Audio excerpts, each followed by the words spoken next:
주님 감사합니다. 하나님의 자녀 되게 하시고 예수 그리스도의 제자 되게 하시고 우리의 구원자 되신 주님을 닮아가며 말씀과 기도로 성령 안에서 살아갈 수 있도록 은혜를 베풀어 주셔서 감사합니다. 우리의 삶이 주님 안에서 하나하나 변해가기를 원합니다. 하나님의 형상 닮은 저희들이 되게 도와주시고 예수 그리스도 인격, 말, 삶 하나하나 닮아서 우리의 가는 길이 그야말로 천국길이 되고 우리 안에 들어있는 불안과 좌절과 공포와 우울과 수없이 많이 우리를 부정적인 자로 만드는 모든 영적 세력들부터 자유함 얻기를 원합니다. 우리 마음속에 주님 계셔서 예수 그리스도의 구속에 피 받은 저희들이 이제는 하나님의 구원 이루는 우리의 가정, 이 땅, 하나님 나라로 만들어가는데 저희를 사용해 주시기를 원합니다. 태풍이 올라온 이 시간에도 저희를 불러주시고 주님 안에서 참 평안과 고요함을 느끼기를 원합니다. 주님 저에게 말씀하여 주시옵소서. 주님 기도의 제목을 가지고 주님께 조용히 고개 숙입니다. 우리의 기도 제목이 주님 합당하시면 응답해 주셔서 주님 하나님 나라 만들어가는데 저희를 도구로 사용하여 주시옵소서. 예수님의 이름으로 기도하옵나이다. 아멘. 오늘은 마가복음 10장의 말씀이 되겠습니다. 마가복음 10장 23절 말씀부터 31절까지 말씀 되겠습니다. 마가복음 10장 23절입니다. 예수께서 둘러보시고 제자들에게 이르시되 재물이 있는 자는 하나님의 나라에 들어가기가 심히 어렵도다 하시니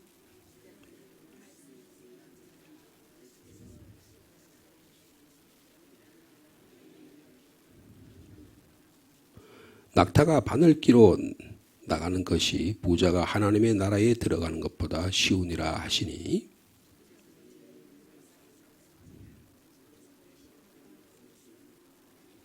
예수께서 그들을 보시며 이르시되 사람으로는 할 수 없으되 하나님으로는 그렇지 아니하니 하나님으로서는 다 하실 수 있느니라.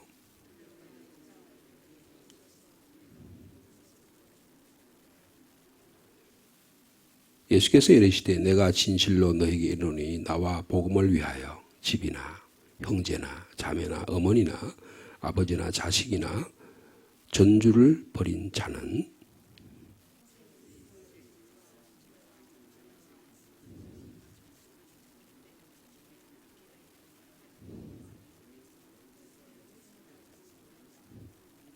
31절 말씀 같이 읽습니다. 그러나 먼저 된 자로서 나중되고 나중된 자로서 먼저 될 자가 많으니라.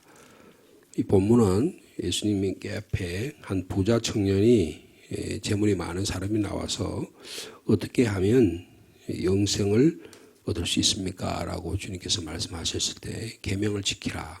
저는 다 지켰습니다. 그러면 너가 가진 재물을 나눠주고 나를 따르라. 그러니까 이 사람이 재물이 많은 관계로 해서 슬퍼하며 주님을 따르지 못하고 주님을 떠났다라고 하는 본문 다음에 이어지는 예수님의 제자들을 향하신 가르침의 내용이 있습니다. 하나님의 나라에 들어가는 것이 재물이 많은 자가 하나님 나라에 들어가기 참 어렵다. 낙타가 바늘기로 들어가는 것보다가 부자가 하나님 나라에 들어가는 것보다 더 어렵다 이렇게 말씀을 하고 있습니다. 그래서 그러면 어떻게 우리가 구원을 얻을 수 있느냐 그렇게 말하니까 예수님께서는 우리 인간의 능력으로는 할 수 없지만 하나님께서는 하나님의 방법으로 하나님의 능력으로는 이것이 가능하다 이렇게 말씀하시는 장면이 되겠습니다. 실질적으로 이렇게 삶을 살았던 한 인물이 역사적으로 있습니다. 이 안톤이라고 하는 분인데요. 이분은 주전 251년에서 356년 무려 106세를 사신 1세기의 인물인데 이분은 대단히 부유한 에집트의 가정에서 태어났습니다. 여러분 우리가 에집트 하면 구약 성경적으로 이스라엘 민족을 박해한 민족이라고 생각하기 때문에 굉장히 부정적인 생각을 가질 수 있지만 여러분 에집트는 초대 이스라엘 사람들의 피난 생활 그리고 이스라엘 사람들의 그 이후에 디아스포라 그러니까 아수르라든지 바벨론이라든지 로마라든지 이런 나라에서 계속적인 박해를 받았을 때 피난처가 애굽입니다. 그래서 그 애굽의 중요한 장소가 알렉산드리아라는 곳인데요. 이 알렉산드리아에는 유대인들 디아스포라가 굉장히 많이 살았습니다. 그러니까 초대 교회에 이제 예수 그리스도의 복음이 전해지고 교회가 생기고 그리고 성경책이 기록되고 그리고 위대한 사상가들이나 위대한 학자들, 사도들 이후에 그걸 속사도라 그러는데요. 그 이후에 여러 위대한 이런 지도자들이 나타나는 그 장소 중에 하나가 어디냐면 두 곳이 있는데 하나는 안디옥이고요. 바울과 그의 후계자들을 통해서 안디옥에서 위대한 하나님의 사람들이 많이 선교사들이나 전도자들이 많이 나타났고요. 또 하나는 알렉산드리아입니다. 이 알렉산드리아가 애굽입니다. 에집트예요. 근데 이 지금 우리 기독교가 예수 그리스도의 복음이 증거되고 교회가 생기고 나서 첫 번째 생긴 교회가 예루살렘 교회잖아요. 예루살렘 교회 이후에 교회가 막 번성하고 나서 AD 1000년, 그러니까 1000년 정도에 이르는 기간 가운데 그 당시 이 중동 지역과 유럽 지역에 5개의 교구가 있었습니다. 그 교구 중에 하나가 알렉산드리아 교구예요. 그러니까 엄청 큰, 그래서 알렉산드리아의 그 주교라고 하면 그러니까 우리나라 대한민국의 우리나라 추기경 같은 게 있잖아요. 그죠? 가톨릭식으로 이야기하면 그 전체를 다스리는 그런 것이라고 볼 수 있어요. 근데 그러니까 지금도요, 그 예수 그리스도의 복음이 증거돼서 이 에집트로 복음이 증거됐습니다. 여러분, 우리 사도행전에 보면, 집사 빌립이 복음을 전했을 때, 그 간다게라고 하는 사람한테 복음을 전하잖아요. 근데 그게 애굽 쪽이거든요. 에티오피아, 애굽이라고요. 그러니까 이미 우리나라에 복음이 한 130, 40년 전에 전해지기 이전에, 한 2000년 전에 복음이 전해진 곳이 애굽입니다. 그런데 저희들이 애굽에 가면, 그 애굽의 카이로 그 주변에 가면 지금도 교회가 그대로 있어요. 2000년이 이상 된 교회가 아직 있다는 것입니다. 그래서 콥틱교라 그래요. 콥틱교. 그런데 우리와 거의 비슷한 교회당을 사용하고 있고요.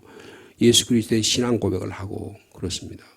그러니까 이렇게 오래된 그러니까 역사가 있는 교회. 우리는 보통 가톨릭, 그다음에 그리스, 러시아 정교회, 그다음에 우리가 생각하는 개신교 이렇게 기독교를 세 개로 분류하지만 그러나 조금 더 자세히 보면 이 애굽 쪽에 있는 콥틱이라는 종교가 굉장히 중요한. 근데 기세가 워낙 이슬람이란 나라가 이슬람 세력이 그 중동 지역을 다 휩쓸었기 때문에 지금은 큰 교세가 많지는 않지만 그러나 예수 그리스도의 복음과 신앙의 전통을 그대로 이어가고 있는 곳이 애굽이라는 곳입니다.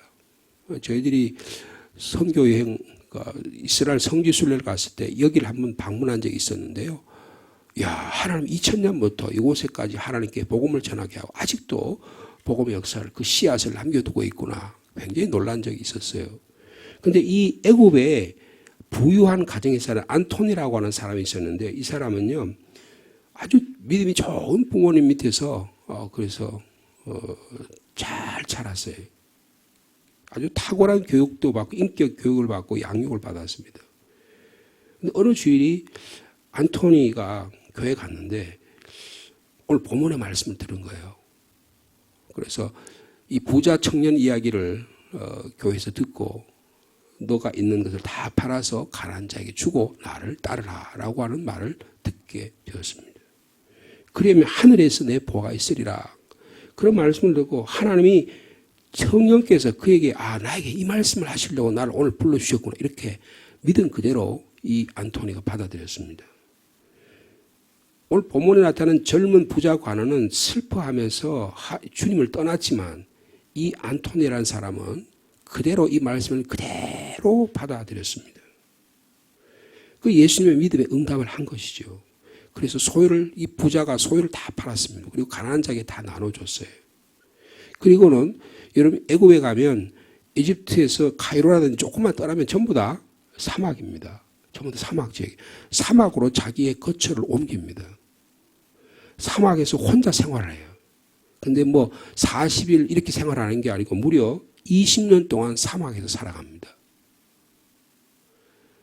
소유를 다 가난한 사람에게 나눠주고 나서 그 다음에 사람들에게 돌아다니면서 내가 소유를 나눠줬느니 내가 어떤 삶을 살았네 이런 얘기를 하지 않고 자기 입을 닫고 하나님과 거주하기를 배우기 시작했어요.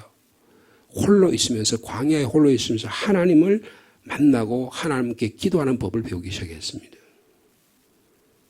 그래서 하나님과 하나님을 만나게 돼요. 그런데 이 안토니에 대한 생애를 읽어보면 그런 이분이 그리고 나서는 사막에서 격렬한 영적 싸움을 합니다. 마귀와의 다툼의 싸움을 하는 거예요. 20년의 생활 동안 사막에서 근데 이걸 이제 사막의 교부들이라 이렇게 얘기하는데요.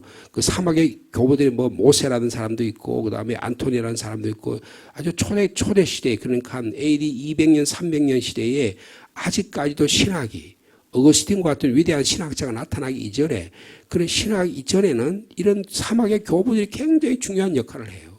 영적 영향력을. 그래서 이들이 하나님과 깊은 영적 교제를 통해서 다시 현실로 돌아와서 그들에게 세상 사람들에게 어떻게 살아가야 될지를 가르치는 그러니까 말과 행동과 삶이 일치되는 삶을 가르치는 분들이 바로 이 사막 교부였었는데 그 중에 한 사람이 안토니라는 사람이라는 거예요. 20년 동안의 은둔 생활을 마치고 돌아와서 그가 사람들에게 복음을 이야기하고 그의 삶을 살아가기 시작했습니다. 사람들은 이 안토니에게 영적인 영향력을 많이 받기 시작했어요. 그의 삶이 거짓되지 않았고 부자 청년처럼 소유 때문에 그 소유를 여러분 내가 물질을 가지고 물질을 내가 남에게 나눠준다. 이거 쉽지 않잖아요. 내가 주님께 온전한 10의 1조를 드리고 물질을 드리는 게 굉장히 어려운 일이잖아요. 우리가 물질에서부터 우리가 자유함을 느낀다고 한다면 우리의 신앙이 굉장히 깊어진 것이고 우리가 하나님과 가까워진 것입니다. 우리의 몸, 우리의 인격, 우리의 정신, 우리의 감정, 우리의 영혼이 온전해진 것을 주변 사람들이 느끼기 시작한 거예요. 그래서 하나님께서 그 당시에 이 AD 한 300년 중반기에 이분을 사용하기 시작하셨어요. 그러면서 이분이 부자들에게도 복음을 전하고 가난한 자들이 복음을 전하면 부자들도 영향력을 받고 주님께 돌아오고 빈민들도 주님께 돌아오고 그리고 많은 치유의 역사가 일어나게 되고 또한 귀신을 쫓아내는 일까지 하게 되고 놀라운 복음의 사역을 전하기 시작했습니다. 심지어는요, 그 당시에 황제가 콘스탄티누스라고 하는 로마의 황제였었는데 콘스탄티누스가 로마 기독교를 공인을 하잖아요. 이 콘스탄티누스 황제가 이 안토니를 초대해서 복음의 말씀을 듣고 조언을 구하는 그런 엄청난 정치적 영향력까지 행사하는 그런 위대한 지도자가 되었습니다. 계속해서 교도소를 방문하고 빈민들을 섬기는 그칠 줄 모르는 선교 사역을 했던 분이 안토니라는 분입니다. 노년에는요, 이분이 한 80 이후가 돼서는 그 다음에는 다시 사막으로 들어갑니다. 그리고 깊은 운동 생활 속에서 하나님과 직접적인 친교 속에 깊이 잠겨요. 그리고 356년에 106세의 나이로 영면하는 그런 삶을 살았던 분이 안토니라는 사람입니다. 이분은요, 주님과의 만남에서 오늘 본문에 나타난 마가복음 10장에서의 부자 청년과의 만남에서 결정적으로 하나님이 나에게 하신 말씀이라고 받아들이고 자기에게 거짓되고 비상적인 자의 끝풀을 벗어낼 수 있는 용기와 지혜가 결단이 있었다는 거예요. 그리고 주님과 계속 20년 동안의 사막에서의 홀로 있는 신앙생활을 통해서 자신의 안에 하나하나 껍질이 하나하나 끊임없이 내 안에 껍질이 있구나, 내 안에 계속된 거짓된 자가 있구나를 계속해서 벗어내는 작업을 한 것입니다. 그래서 딱딱한 껍질이 벗겨지는 체험을 하게 됐다는 거예요. 어떻게 이런 일을 할 수가 있었을까요? 우리는 거짓된 자로 살아가려는 유혹을 끊임없이 받습니다. 이 안토니라고 하는 초대 시대의 위대한 이 사막 교부도 끊임없는 마귀와의 싸움을 벌여요. 여러분, 예수님께서 마태복음 4장에 보면 40일 동안 광야에서 금식한 이후에 사탄의 유혹을 받으시잖아요. 여러분, 거짓 자로 살아가려는 유혹이 끊임없이 우리에게 다가온다는 것입니다. 예수님이 시험을 받으시기 전에 예수님이 세례를 받으셨을 때 어떤 것을 주님께서 체험하신 거예요. 예수님께서요. 내 자신이 도대체 누구냐를 분명히 깨닫게 된 것입니다. 하늘에서 음성이 되죠. 이는 내 사랑하는 아들이요 내 기뻐하는 자라. 아, 나는 하나님의 사랑받는 자이다. 그러니까 이것을 뭐라고 보통은 예수님의 자의식의 확인이다 그런 거예요. 여러분, 신앙생활을 한다는 것은 나의 의식이 자아가 분명해지는 것입니다. 도대체 나는 누구냐? 무엇을 위해 사느냐? 어디를 향해 살아가느냐? 왜 사느냐? 무슨 소망을 가지고 살아가느냐는 자기 정체성이 세워지는 거예요. 이걸 예수 믿는다고 이야기하는 거예요. 하나님 아버지가 나의 있는 그대로의 모습을 받아주신다. 이걸 깨닫는 것이 예수님의 세례입니다. 그 세례는 단순히 물로 목회자가 물로 하는 것은 그것은 결과적인 거고요. 세례는 뭐냐? 내가 하나님의 자녀인 것을 분명히 깨닫는 것입니다. 내가 인생의 목적이 무엇을 위해 살아가는 걸 분명히 나는 하나님의 사랑스러운 자로, 나는 그리스도를 닮은 자로, 하나님의 형상을 닮은 자로 내 과거의 껍질과 자아의 잘못된 이 딱딱한 껍질들이 하나하나 벗겨가는 존재다. 그래서 마침내 하나님의 형상인 예수 그리스도를 닮아가는 거다. 이거를 깨달으며 살아가는 거라는 거예요. 예수님은 하늘 아버지가 나에 있는 모습을 나 그대로 사랑해 주신다를 깊이 체험했습니다. 진정한 신앙의 핵심 뭐냐? 그리스도를 통해서 나타난 하나님의 이 무한하신 사랑에 뛰어들고 그 안에서 기쁨과 감격을 누리는 것입니다. 그리스도 안에서의 삶, 성령 충만한 사람, 제가 많이 강조하듯이 말씀과 기도 가운데 거하는 삶이 우리의 일상생활에서 계속될 때 비로소 안토니와 같은, 이분은 사막에 살아갔지만 우리는 일상생활에서, 여러분 사막에 살아가서 오히려 쉬울 수가 있어요. 다른 유혹과 어떤 제약적인 조건들이 우리가 아주 기본적으로 없이 살아갈 수 있잖아요. 그런데 우리가 일상생활에서 수많은 유혹과 시험과 우리를 도전하는 이들이 수많은 같은 이런 일상 가운데서도 하나님과 때로는 이런 조용한 시간에 주님과 홀로 있는 이런 영적 훈련을 통해서 매일 주님께서 새벽까지 한적한 곳에 나와서 기도하셨던 것처럼 매일의 삶 속에서 하나님과 교제하는 영적 훈련을 통해서만 비로소 거짓된 자에서부터 벗어날 수가 있다는 것입니다. 여러분, 예수님처럼 우리도 주님의 사랑받는 존재로, 존귀한 존재로 살아드리는 저와 여러분 삶이 되기를 축복합니다. 그런데 끊임없이 거짓된 자로 살아가기를 오가는 유혹들이 생긴다는 거잖아요. 그래서 마태복음 4장에 보면 예수님께서 40일 동안 금식한 이후에 배가 고프고 그리고 지극히 허약한 상태에서 유혹을 받습니다. 그러니까 우리식으로 하면 가난, 어떤 물질적인 최악의 상태, 이런 상황 가운데 유혹을 받은 거예요. 보통 우리가 세 가지 유혹을 받습니다. 내가 만일 하나님의 아들이거든 명하여 이 돌들로 떡덩이가 되게 하라 라는 유혹을 받습니다. 이거 어떤 유혹일까요? 우리 어떤 거짓 자아를 자꾸 쌓아가게 만들게 도대체 네가 이 세상 살면서 이룬 게 뭐냐? 당신이 세상에 유일하고 쓸만한 존재라고 뭘로 가지고 보여줄 거야? 네가 도대체 한 일이 뭐야? 너 지금 직업이 뭔데 그거 가지고 쓸만한 일을 해가지고 세상 유익한 일을 하긴 한 거야? 당신이 도대체 세상에서 무슨 성과를 드러내가지고 그래가지고 가치 있는 존재라고 당신이 다른 사람에게 말할 수 있겠냐? 이게 세상의 성공이라는 유혹입니다. 여러분 우리 그런 유혹 많이 받잖아요. 야, 나는 세상에서 실패한 존재인가 봐. 나는 서울에 올라가서 그래도 사업도 하고 뭐도 하고 해가지고 하려고 그러는데 나는 실패했나 봐. 여러분 상주에 사시는 분이 그런 분이 꽤 많더라고요. 서울에 가서 실패했다고 나는 막 고개가 푹 숙여가지고요. 나는 실패한 존재야. 제가 제 이야기 드려서 말씀 죄송하지만 제가 신학대학원을 졸업하고 앞길을 위해서 하나님께 기도한 적이 있어요. 근데 하나님께서 대구 쪽으로 저를 길을 인도해 주셨어요. 저희들이 이제 신학대학원 졸업하면 이제 졸업식 하기 전에 이제 우리끼리 모여서 사은회도 하고 이렇게 서로 기도회도 하고 그런 적이 있었는데요. 대구 쪽에 있는 우리 동기 목사님들이 이제 저보고 그때는 이제 형님이라 그랬어요.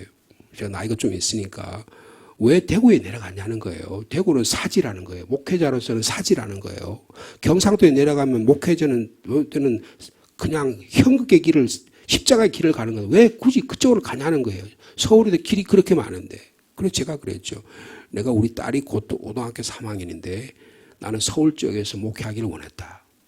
그래서 우리 딸이 고등학교도 졸업하고 그다음에 그렇게 한 다음에 뭐 어떻게 할지 그런 생각해서 제가 열심히 졸업하기 전에 여러 곳에 가서 제가 목회지를 위해서 기도하고 또 많이 필드에서 저를 좀 받아달라고 했는데 다 거절되거나 하나님 그 문을 닫으시더라고요.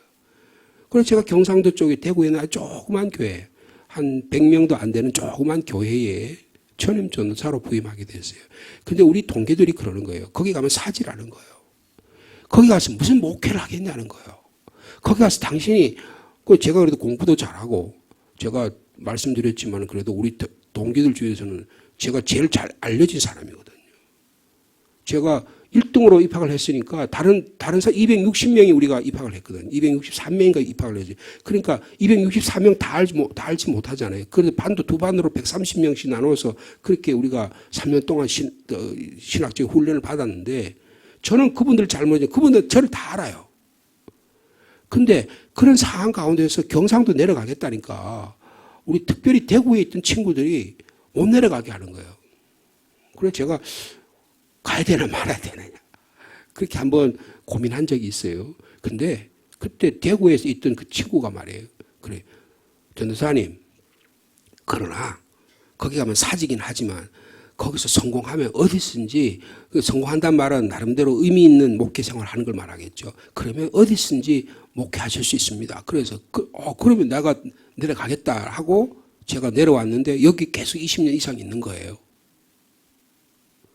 이렇게 무슨 영적으로 말하면 뭡니까? 야, 네가 그래도 신학대학원에서 공부도 잘하고 뛰어나게 하고 그랬으면 서울에서 막 날리고 막 그래야지. 어디 여기 이런 데 와가지고 사람도 없는 데 와가지고 무슨 목회를 한다 그러냐. 그런 유혹을 받을 수 있잖아요. 당신이 만족스러운 성공을 했느냐. 그럴 때 당신이 가치 있는 존재가 아니냐. 이런 끊임없이 어린 유혹을 받습니다. 근데 예수님이 뭐라 그랬어요? 사람이 떡으로만 사는 게 아니고 하나님 입으로 나오는 말씀으로 산다 그랬어요. 내가 하나님과의 관계에서 하나님 말씀이 나를 날마다 먹여주시고 입혀주시는 영적 체험을 하면 그 안에 참 삶의 의미가 있는 거예요. 몇만 명, 몇천 명이 목회를 하면 몇만 명, 몇천 명을 그 담임 목사가 다 알 수 있습니까? 몰라요. 여러분 제가 목회 현장에 목회를 해보니까 한 300명에서 500명 정도의 목회하는 것이 가장 정상적인 목회할 수 있어요. 교인들의 가정을 다 알게 되고 교인들과의 관계를 유지할 수 있는 좋은 방법입니다. 근데 한 1000명 이상만 넘어가면요 교인들을 다 파악할 수가 없어요.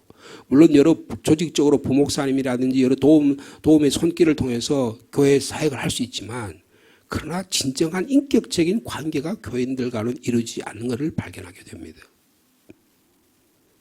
그러니까 끊임없이 내가 이룬 걸 가지고 자기 자신을 평가하려는 유혹에 빠지는데 이 안토니는 그걸 거부한 거예요. 부자 청년은 자기의 소유 때문에 주님과의 관계를 유지할 수가 없었습니다. 그래서 주님 그러면 어떻게 신앙생활을 할 수 있습니까? 하나님이 하신다는 거 아니에요. 주님께 그렇게 가르쳐 주셨잖아요. 마귀 사탄이요, 예수님을 높은 산에 올라가서 천하만국을 보여줬습니다. 그리고는 영광을 보여주면 나에게 절하라. 그럼 내가 이거 다 주겠다는 거예요. 여러분, 자기의 가진 것을 가지고 세상을 유혹하는 거예요. 네가 얼마나 가졌냐? 너의 소유가 얼마냐? 이걸 가지고 여러분, 대부분 사람들이 그걸 평가하잖아요. 이야, 저 사람 부자네. 아이고, 저 교회는 교인이 많네. 여러분, 교인이 많은 거하고 소유가 다른 거, 양태는 다른 것 같지만 본질은 똑같아요. 소유를 가지고 평가하는 거예요. 주님이 그걸 거부하셨습니다.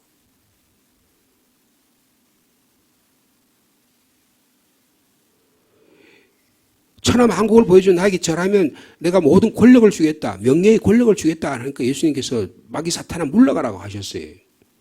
무슨 말인가요? 사람의 평가에 목을 매는 거예요. 여러분, 인간은요, 죄적인 존재이기 때문에 다른 사람의 인정과 평가에 목을 맵니다. 부모가 나를 인정해 주기를 바라고요. 또 직장에서는 직장의 상사가 자기를 인정해 주기를 바라고요. 교회에서는 지도자가 인정해 주기를 바라요. 사람의 목을 매는 거예요. 근데 그게 잘 안 되면 어떻게 해요? 사람과의 관계가 비뚤어지게 됩니다. 근데요, 이것도 넘어서야 하는 것입니다. 넘어서야 하는 거예요. 근데 이 안토니라고 하는 분은요, 이것을 넘어설 수 있었어요. 거짓되고 비상적인 자의 꺼풀들을 벗어버리고 그리스도 안에서만 참 자신을 발견할 수 있다는 것을 자기의 삶, 106년의 삶 전체를 통해서 보여주었어요. 여러분, 우리가 우리 자녀들에게 어떤 삶의 모범을 보여줄 수 있습니까? 우리가 교회에서 신앙생활하고 목사가 되고 장로가 되고 지도자가 되어서 권사가 되어서 우리의 믿음의 후배들에게 무슨 모범을 보여주겠습니까? 야, 저분이 일 많이 했다. 야, 저분이 부자가 되었다. 저분이 자녀 교육을 잘했다. 여러분, 그것이 신앙의 모범이 될까요? 여러분, 그보다 더 중요한 게 있습니다.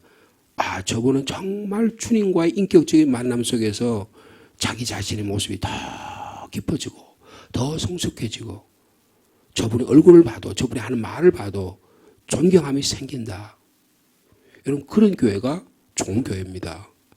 그런 분들이 많은 가정이 좋은 가정이에요. 우리는 자꾸 소유, 어떤 물질, 남에게 인정, 이런 걸 가지고 자꾸 평가를 받으려니까 자꾸 인색해지고 공공해지고 그 다음에 자기가 자꾸 초라해지는 거예요.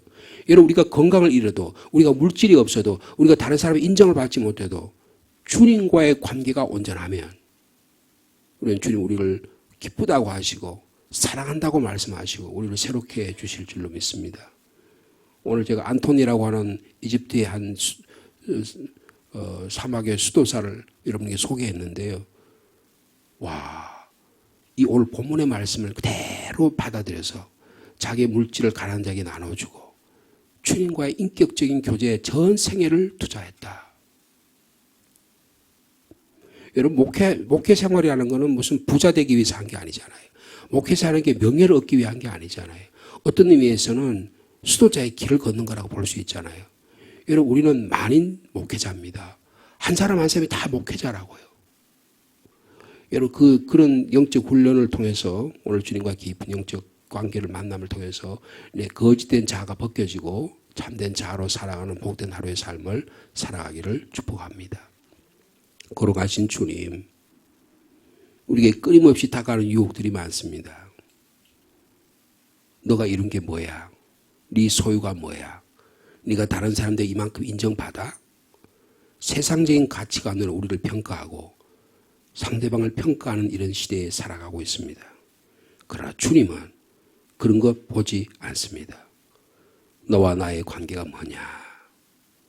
너 안에 나의 형상이 이루어지고 있느냐? 주님 말씀과 오직 성령으로 오직 예수 그리스도로 존귀함을 받는 저희들 되기를 원합니다. 우리에게 끊임없이 다가오는 유혹과 시험을 말씀과 기도로 이겨낼 수 있는 능력을 허락하여 주시옵소서.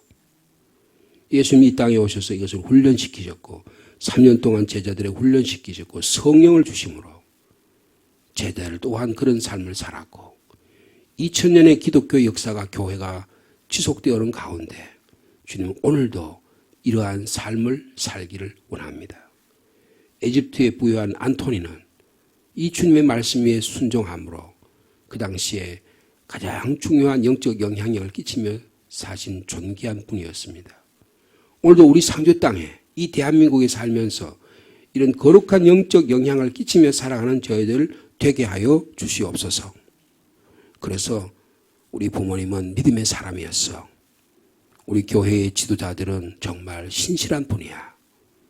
이런 인정을 받을 수 있도록 주께서 역사하여 주시옵소서. 지금 이 한반도에 태풍이 들이닥치고 있습니다. 많은 비와 비바람이 분다고 합니다. 많은 피해가 없도록 만반의 태세를 갖추게 도와주시고 우리 상주 땅에도 과수들과 가축들과 인명과 재산에 손상이 없도록 주님 지켜 보호하여 주옵소서. 지금 포항에 가 있는 우리 젊은이들에게 안전을 지켜주시고 또 은혜 가운데 집회가 잘 마쳐질 수 있도록 주께서 인도하여 주시옵소서. 이 비바람을 뚫고 주님 앞에 나왔습니다. 주님 앞에 절대적인 고요가 찾아오게 도와주시고 주님 나를 사랑하신 사랑이 더 깊어지는 아름다운 이 아침이 되도록 주께서 역사하여 주시옵소서. 연약한 몸을 치유해 주시고 우리의 비뚤어진 마음을 고쳐주시고 하나님 우리의 가정을 새롭게 하여 주시옵소서. 질병 가운데 있는 사랑하는 자들 한 사람 한 사람 찾아가셔서 어루만져 주시고 육체의 질병뿐만 아니라 감정의 질병, 영적인 질병까지도 주님 말씀으로 치료하여 주시옵소서. 지금 이 무더운 여름 가운데 하나님의 교회가 이곳저곳에 우리 사랑하는 성도들 여러 가지 사정으로 흩어져 있습니다. 어디 있든지 주님이 동행해 주시고 말씀과 기도의 생활이 게을리하지 않도록 주께서 역사하여 주시옵소서. 예수님의 이름으로 기도하옵나이다. 아멘.